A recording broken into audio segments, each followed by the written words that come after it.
And welcome back to Newsmax Now. I'm John Bachman. While former Vice President Joe Biden's gaffes and family drama are dulling his frontrunner status, Massachusetts Senator Elizabeth Warren has been consistently rising in the polls. In fact, Warren now holds a 2% lead over Joe Biden, according to the latest Des Moines Register poll of likely Democratic caucus goers. Voters, I should say, or goers. Maybe that's more appropriate. Rounding out the top five, we have Vermont Senator Bernie Sanders at 11%, South Bend, Indiana Mayor Pete Buttigieg at 9%, and California Senator Kamala Harris at 6%. But the race is far from over.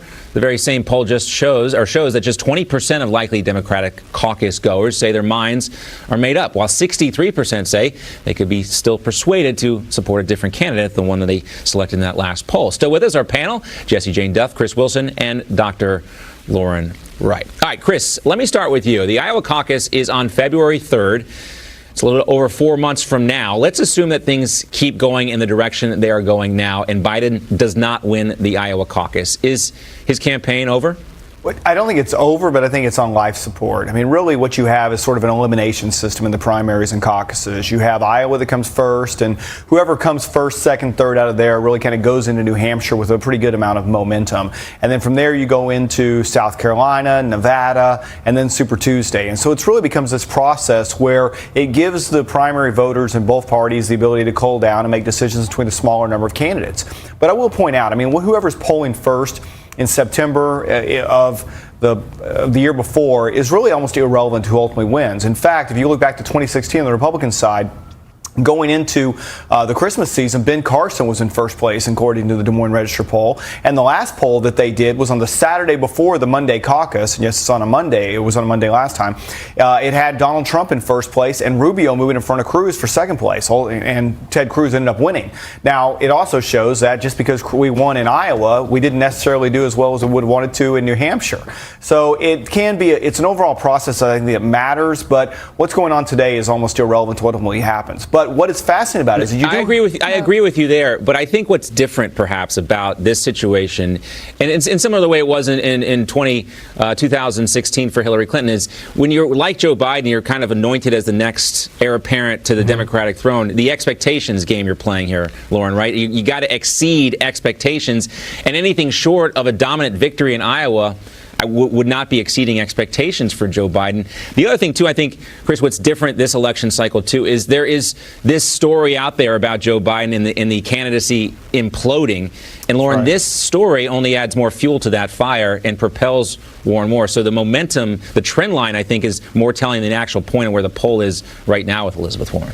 Well, you know, it's a great point about the early stage that we're in, and these differences are razor thin that we're talking about, 22% versus 20%. These are not substantial statistical differences when we have a margin of error of at least a few points in all of these polls. And Iowa tends not to be as predictive of electoral outcomes as we think. Just ask Presidents Cruz and Santorum and Kerry. I mean, all of these candidates went in strong. And it's great momentum and it's great for fundraising, but it's a mistake for Warren to hang her hat on this 22%, and it would be a mistake for Biden likewise to say, okay, I'm doing pretty well, I can take a rest. He still has much higher name recognition than she does. There aren't a lot of people paying attention yet, as you said in your intro, and when people go to the polls that don't have a lot of time to pay attention until the last minute, they're going to pick the person that has a positive association with President Obama, maybe. It might not be the most progressive candidate, but it might just be the candidate that rings a bell.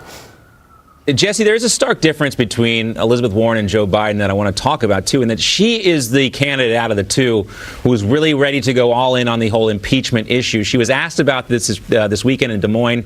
Here's what she said.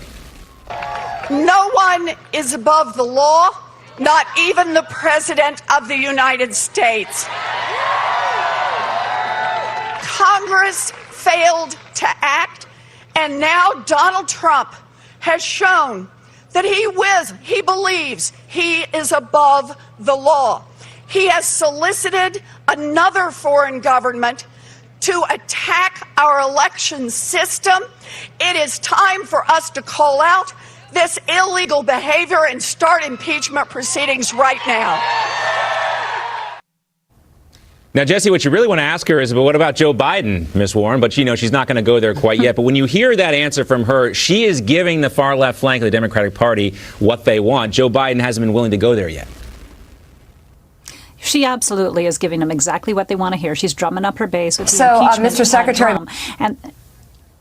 And honestly, what's going to happen is it's quite all right. It's going to backfire on her because her own credentials are very murky. She's had a lot of past with big corporations where she profited. She's had a very large teaching salary while she's advocating for free college. She wants a $32 trillion medical plan for the entire United States to fall under government. 32 trillion, 65 trillion. What difference does it make at this point, right? Well, it's 32 trillion for the medical, and that would cause 200 million people to be taken off of their private health insurance. You got a $93 trillion Green New Deal. I mean, none of this she can explain how she's going to pay for. So right now, her base is loving this, that he's doing all these illegal things, when in fact the Mueller investigation collapsed. This, in fact, is going to collapse with the Ukrainian president, and it's only bringing all the attention back to the corruption that went on under the Obama administration. So when she wants to talk about impeachment, they've had to rewrite the rules in the House to try to have even the impeachment hearings. Everything is very, very frail. They're trying to create a case based upon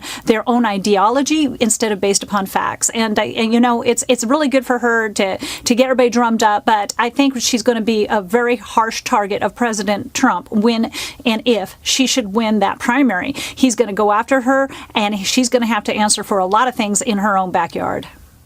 Well, you can sense there's some nervousness among the establishment Democrats and the never-Trumper Republicans who have this kind of unity there. Right on Morning Joe is a perfect example. And if they might be showing some signs that perhaps they're looking for an alternative to Joe Biden. Take a look at Mika Brzezinski's question to John Kerry, who was on Morning Joe this morning. So, Mr. Secretary, before you go, of course, we won't put you in the awkward position of talking about the other Democratic candidates, but some might ask, why wouldn't you run during this crucial time for President of the United States? Because I'm doing what I'm doing right now. How's that?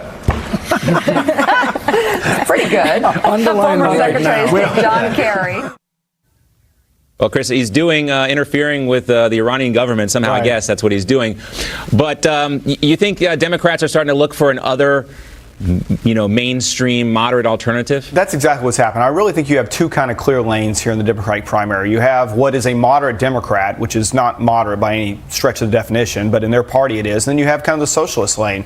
And right now, I think what you've seen is Bernie Sanders has collapsed the socialist lane. It's almost impossible to be an insurgent twice. He once was in 2016.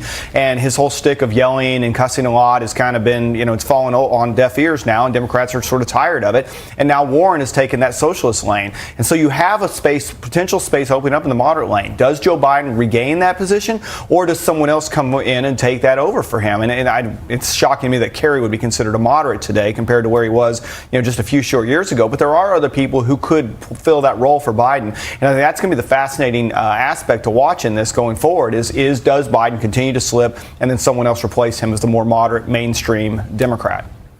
Yeah, we'll look for, some of those attacks. You would imagine, Elizabeth Warren's probably going to stay away from this. Bernie Sanders is probably going to stay away from the Joe Biden stuff. Maybe, I don't know. But some of the other people, Kamala Harris, others, Julian Castro, they might see this as their... Yeah, and Castro might see this as their only opportunity to really get back in the race. We'll see what comes of it. All right, guys, we got to get to a commercial break. Chris, Jesse, and Dr. Lauren will rejoin us in just a moment. When we come back, though, we're going to talk about 90 heads of state will gather, and gathering right now at the headquarters of the UN in New York City.